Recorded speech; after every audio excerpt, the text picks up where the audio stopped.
Guadalupe Llori podría recuperar su cargo de presidenta de la Asamblea Nacional y su caso está en manos de los jueces de la Corte de Pichincha, José Valle, Paquita Chiluisa y Gustavo Osejo. Pero Osejo es parte de una indagación de fiscalía por un presunto tráfico de influencias. Y todo tras la filtración de un audio en el que el vocal del Consejo de la Judicatura, Juan José Morillo, lo abordó para pedir que salve a Llori.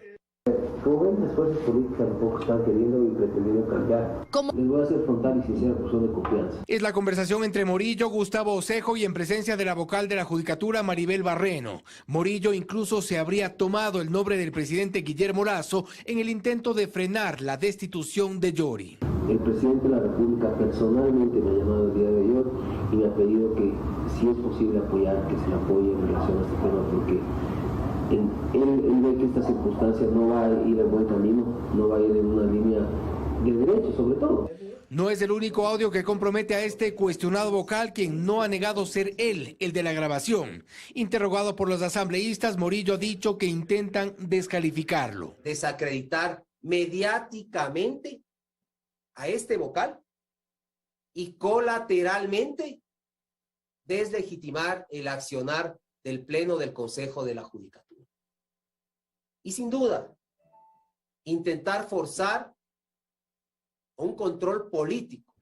Y es que Morillo y sus compañeros de la Judicatura intentan frenar el inminente juicio político que se viene, no por uno, sino varios cuestionamientos a su gestión. Lo cierto es que la conversación ya es parte de una investigación fiscal y el contexto de este pedido de Morillo se refiere precisamente a lo que ocurriría este jueves con la expresidenta del Legislativo Guadalupe Llori. Quiero trasladarles esta inquietud del señor presidente con toda la seriedad del caso y con toda la confianza que ustedes, yo les tengo. Entonces hay un pedido formal para que se apoye esa circunstancia. Yo quisiera que usted le revise el tema, le analice cómo está la circunstancia y puedan resolverlo en el menor tiempo posible. Luego de esta filtración, el juez Gustavo Osejo se excusó del caso, pero no le aceptaron. Y será él, pese al infortunado pedido en privado de su contertulio Juan José Morillo, quien integre el tribunal que salve a Llori o sepulte sus intenciones de volver a dirigir la Asamblea Nacional.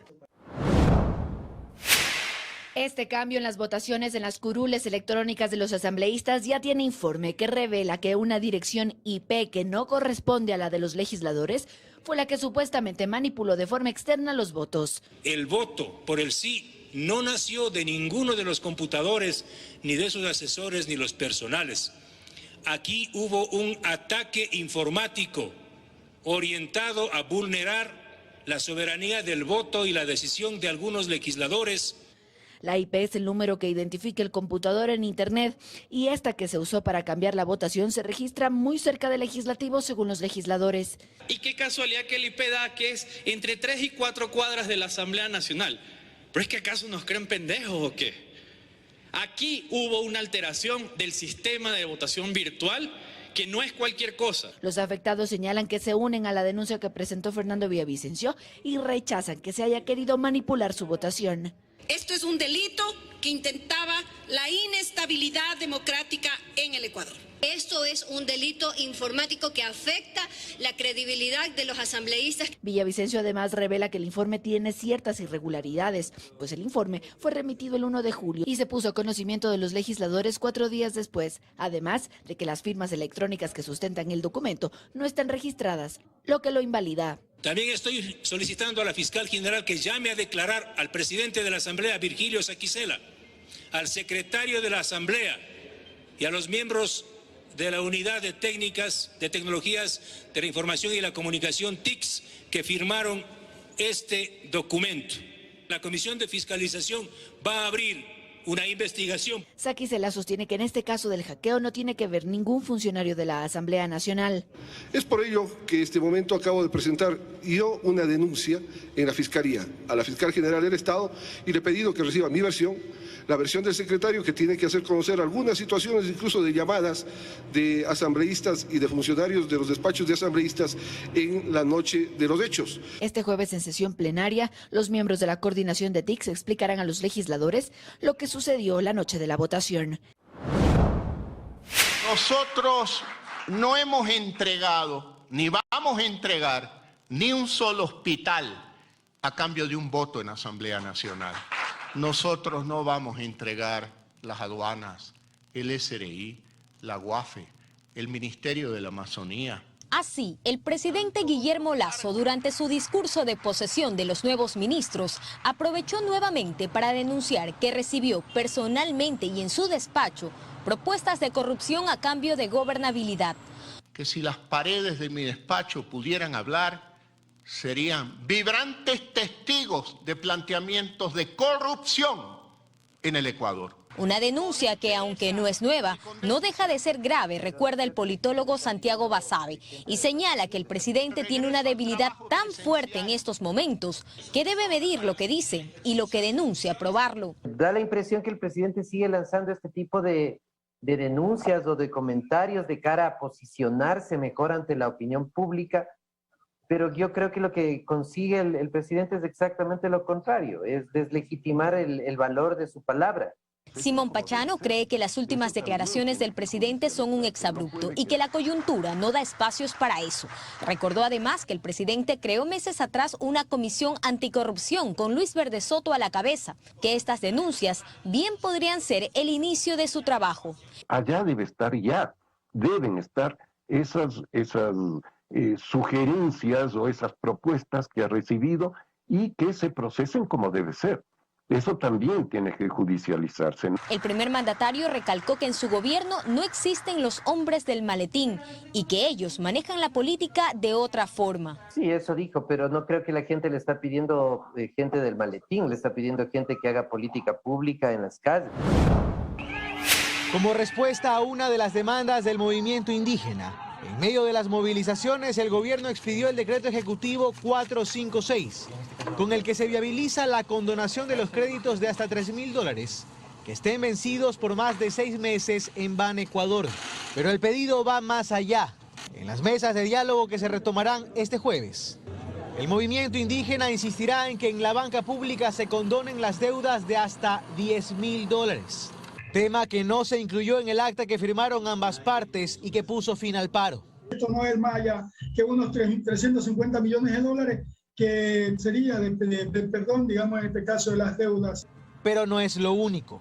Solicitarán además facilidades para los créditos vencidos que se mantienen en la banca privada. Es decir, que el gobierno, la banca privada, las cooperativas de ahorro y crédito y los deudores, con el fin de buscar una reprogramación, una moratoria, buscar una salida. El gobierno ya ha adelantado una respuesta.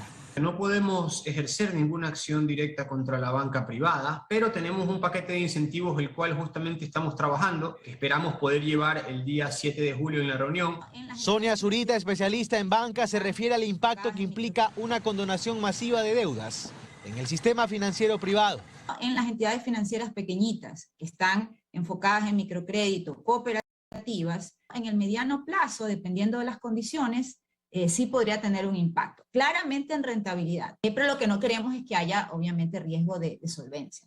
Y habla además de la responsabilidad que adquieren los deudores al acceder a un crédito y que otorgar un refinanciamiento o una reprogramación requiere de un estudio técnico previo. Los bancos podrían tomar esta iniciativa de decir, ok, hagamos como paquetes de negociación para no estar haciendo caso uno a uno, y en situaciones puntuales la negociación ahí sería básicamente por operación crediticia. Dependiente que sea dinero público o privado, es dinero que responsablemente debemos devolver. Me encantaría que sea con ventajas, con costos bajos, con plazos más holgados, si es que eso me ayuda a recuperarme, pero lo que no debería pasar es que lo tomemos como una opción, digámoslo así, de, entre comillas, abuso, ¿no? Es decir, sálvenme siempre. El pasado 16 de junio, la Asamblea Nacional aprobó la derogatoria parcial de la ley humanitaria, que, entre otros temas, reforma el Código Monetario y dispone a las entidades del sistema financiero que efectúen acuerdos para las obligaciones crediticias adquiridas entre marzo de 2020 y diciembre de 2021.